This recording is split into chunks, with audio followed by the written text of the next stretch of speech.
నన్ను నమ్మి దాదాపు 1 కోటి రూపాయలు దాని మీద ఇన్వెస్ట్ చేయాలంటే సామాన్యమైన విషయం కాదు. అలాంటిది నన్ను నమ్మి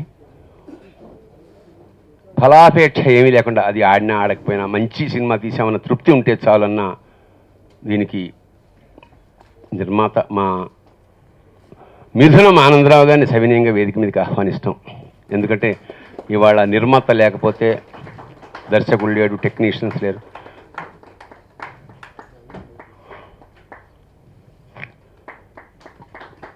అలాగే వాళ్ళు కూడా కార్లలో తిరిగే స్టేటస్ తీసుకొచ్చిన పరుచూరి బ్రదర్స్ మేము వెళ్ళి మళ్ళీ పట్టుకొచ్చి ఆవిడ నాకు ఎందుకు ఇంకా ఈ పాటలు అంటే లేదు మీరు పాడాలి, ఎందుకంటే రాసింది మా నిర్మాత అని చెప్పి సహృదయంతో ఒప్పుకున్న మా జమునారాణి గారిని సవినయంగా వేదిక మీదకి ఆహ్వానిస్తున్నాం. మేము పడ్డ కష్టానికి తగ్గ ఫలితం మాకు కీర్తి రూపేణ దక్కింది. ఆ తృప్తి కోసం ఇవాళ నా జన్మదిన సందర్భంగా ఈ కార్యక్రమం.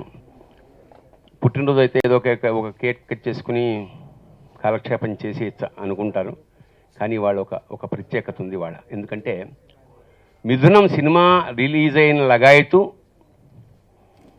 దాదాపు ఇవాళ వరకు దాని ప్రస్తావన ఏదో విధంగా, అంటే అమెరికా నుంచి ఫోన్, యూరప్ నుంచి ఫోన్, ఆస్ట్రేలియా నుంచి ఫోన్లు, ఏదో ఇట్లా 1000 అనుభవాలు నాకున్నాయి ఆ మిథునం సినిమాతోటి.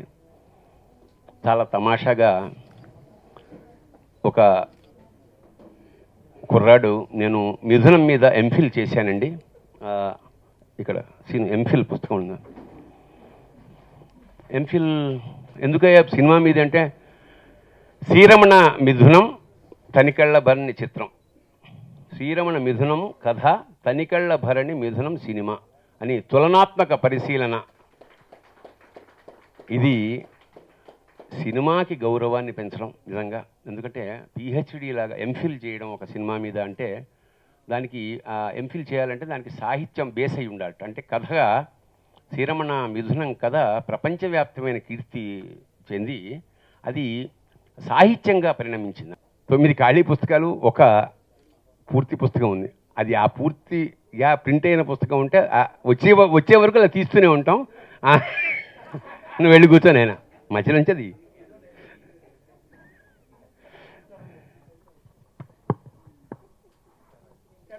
ఎంటీ సినిమా తన సొంత సినిమాగా భావించిన నా రిలీజ్కి మా నిర్మాతకి సహకరించి మా బాలాజీ నాలింగాన్ని వచ్చి వారిని కూడా ఒక తెల్ల కాగితాల పుస్తకం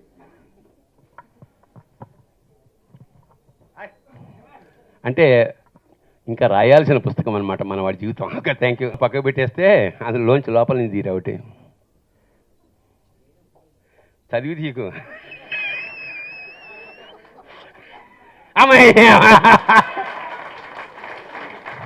థ్యాంక్ యూ. ఇప్పుడు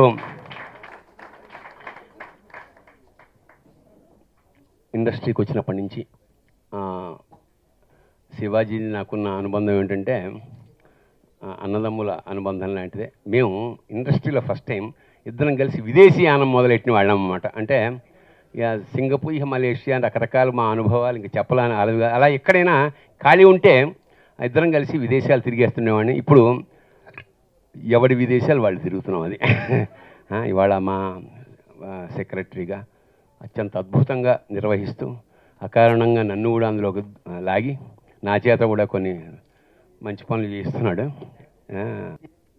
30 years బ్యాక్ ఆయన రాల్పల్లి గారి ఇంట్లో ఉండేవారు. నేను బ్యాచిలర్గా మద్రాసులో విశ్వనాథ్ గారి ఇంటి పక్కన చిన్న అపార్ట్మెంట్లో ఉండేవాడిని. డబ్బులు లేవు, 2 రోజులు భోజనం చేయలే. ఒకరోజు ఆయనకి ఎవరో అడ్వాన్స్ ఇస్తే ఎందుకు నన్ను చూడాలనిపించి నా రూమ్కి వచ్చేవాడికి డొక్కలు బక్క చిక్కిపోయి టీ కూడా తాగి 2 days అయింది. నన్ను అబ్జర్వ్ చేసి టిఫిన్కి వెళ్దామంటే నాకు మొహమాట వద్దు, నన్ను ఇప్పుడే చేశాను అన్నాను. లేదురా టిఫిన్కి వెళ్దామని సెంటర్లో తీసుకెళ్ళి టిఫిన్ చేయించి, నా జేబు చాలా బరువుగా ఉందిరా శివ, ఇది కొంచెం నీ దగ్గర దాయి, నేను తర్వాత అడిగినప్పుడు ఇద్దరు ఇచ్చాడు. అంత మహానుభావుడు నా భరణి. ఆ స్నేహం ఈ 32 ఏళ్ళ నుంచి అలాగే ఉంది. థ్యాంక్ యూ అన్నయ్య. Love you love you love you. Thank you. రకరకాల విశిష్ట సేవలు అందించిన వాళ్ళకి సన్మానం చేయడం ఆయనకి అలవాటు. ఇవాళ మనకి సినిమాకి అదృష్టం ఏంటంటే అతను తీసిన సినిమా మీద ఒక పుస్తకం ఆవిష్కరిస్తూ దానికే ఇదే సన్మానం ఎందుకంటే సినిమాకే సన్మానం చేస్తున్నాడు ఇవాళ అతను పుట్టినరోజున. అందుకు నాకు చాలా సంతోషంగా ఉంది. నిజమైన సన్మానం భరణి, ఈ పుట్టినరోజు నువ్వు గుర్తుపెట్టుకో. అంటే మిథునం తీసినందుకు జనం గుర్తుపెట్టుకున్నారు నిన్ను. ఈ పుట్టినరోజు నిజంగా నువ్వు గుర్తుపెట్టుకో. ఇంతమంది ఆశీస్సులు నీకున్నాయి. ఇవాళ తెలుగు సినిమా ఇండస్ట్రీలో తను ఇందాక ఒక చొరక వేశాడు ఏంటంటే రైటర్స్కి పావలా బేడ ఇచ్చే రోజుల్లో మేము ఇదని. ఓకే, మేము పేరు తెచ్చాం, కానీ ఇవాళ రోజున ఏమైందంటే నిజంగానే రచయిత పరిస్థితి చాలా దీనంగా ఉంది. అంటే టైటిల్స్ ఎండ్ కార్డు ఒకటి వస్తుంటుంది, రచనా సహకారం వెళ్తుంటాయి పేర్లు. అంటే ఆ రచయిత బతుకట్టు అయిపోయింది. ఆఖరికి అది ఎవడో చూడడం తెలిసి వాళ్ళకి ఆ కార్డు ఎవడో.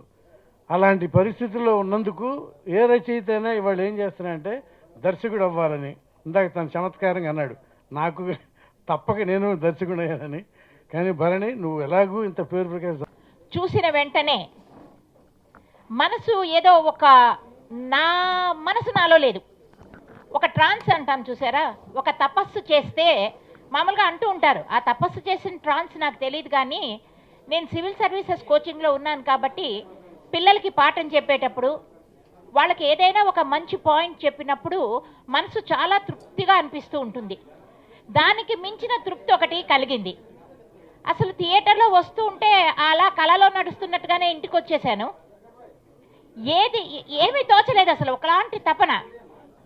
వెంటనే ఏం చేయాలనుకుని పుస్తకం మీద రాసేసాను. దాన్ని రాసిన తర్వాత భరణ్ గారు పరిచయం అయినప్పుడు వారితో చెప్పాను.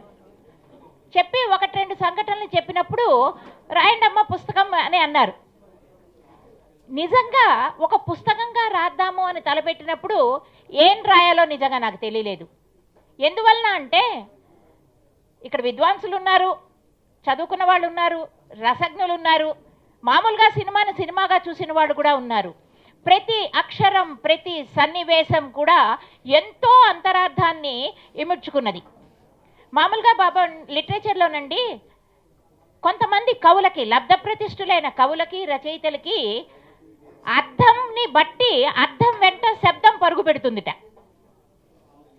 అంటే ఒక శబ్దం రాసేస్తే ఆ శబ్దంలో ఎన్ని అర్థాలు కావాలో అన్ని అర్థాలు మనకి కనిపిస్తాయి. మామూలుగా నేను పుస్తకంలో కూడా రాశాను. మొదటి సన్నివేశంలో నెయ్యి అంటుంది, పొయ్యి అంటాడు. ఆ నెయ్యి పొయ్యి అనగానే ఏదో నెయ్యి వడ్డిస్తున్నారు, ఈయన ఎంతసేపు తిండి యావ అంటారు కదా, ఆ తిండి యావేనేమో అనిపిస్తుంది మనకి. కానీ ఆపకుండా ధారగా పోస్తుంది లక్ష్మి. అతను చేతిలో నుంచి ఆపకుండా అన్నంలోకి వేసుకుంటాడు. అన్నం పరబ్రహ్మ స్వరూపం అని విదితమైన విషయం. అంటే లక్ష్మికి అప్పాదాస్కి కానీ, అప్పాదాస్కి పరబ్రహ్మ స్వరూపాన్ని కానీ, మొత్తం మీద ఆ జంట ఇద్దరికీ కూడా పరబ్రహ్మ స్వరూపంతో ఉన్న అవిచ్ఛిన్నమైన ఆద్యధార. అవిచ్ఛిన్నమైన ఆద్యధారని భగవంతుడితో నిత్యము మనకుండే సంబంధాన్ని గురించి చెప్పుకుని ఆన్ స్క్రీన్ ఆయన రచయితగా కానీ కళాకారుడుగా కానీ అది మనందరికీ తెలుసు. ఆఫ్ స్క్రీన్ విషయం ఒకటి చిన్నది చెప్తాను. నా గురువు స్వామి వివేకానంద ఎప్పుడు వివేకానంద అంటుండేవాడు, ప్రతి మనిషిలో ఒకటి దేవుడు ఉంటాడని. వేరే మనుషుల గురించి నాకు తెలియదు, కానీ మా భరణి గారిలో మాత్రం నిజంగా దేవుడు ఉన్నాడు. అది దేవుడు, అది నేను నిజంగా నమ్ముతాను. అది బాబాయ్ కూడా తెలుసు. సో అదొక్కటి చెప్తున్నాను, అదొక్కటి చెప్పి ముగిస్తున్నాను. Thank you very much. అందరికీ నమస్కారం. చిన్నప్పటి నుంచి యాక్చువల్గా నేను సినిమా పిచ్చివాడిని. ఇంతకుముందు చాలా సందర్భాల్లో చెప్పాను, చిన్నప్పుడు చాలా పేదవాడిగా ఉన్నప్పుడు కూడా త్రిమూర్తుల వ్రత కథ చదివితే 3 పైసలు 5 పైసలు దక్షిణ వచ్చేది. అట్లాంటి ఒక 15 కథలు సాయంకాలం 4 నుంచి 7 లోపే చదివేసి వచ్చి 45 పైసలు రాగానే మరి కథ మీద దృష్టి ఉండేది కాదు. ఎందుకంటే సినిమా టికెట్ 45 పైసలు. అంతటి సినిమా పిచ్చివాడిని అన్నమాట. ఆ క్రమంలో ఏదో భగవంతుడు నాకు ఒక ఆర్థిక పరిపుష్టత ఇచ్చిన తర్వాత 70వ పేజీలో నా గురించి మేడం గారు రాశారు. అది అక్షర సత్యం. అది అమ్మాయి పెళ్లి చేయడం, మా పెద్దమ్మాయి పెళ్లి చేశాను అదే సంవత్సరం, అదే టైంలో మంత్స్ తేడాలో, అదే టైంలో భరణి గారు శ్రీరమణ గారి కథ చెప్పడం, ఇది కూడా మా అమ్మాయి పెళ్ళిలాగే చేస్తాను అని ఆయనకి మాట ఇవ్వడం, అదేవిధంగా చేయడం. ఇప్పుడు మా అమ్మాయి కూడా ఎంతో ఆనందంగా ఉంది. ఈవెన్ మిథునం కూడా నాకు అంతే కీర్తి ప్రతిష్టలు తీసుకొచ్చింది. కాబట్టి 2 పెళ్ళిళ్ళు ఒకేసారి చేశానన్న సంతృప్తి నాకు దక్కింది. యాక్చువల్గా బలవంతుడు బలహీనుణ్ణి భయపెట్టి బతకడం ఆనవాయితీ.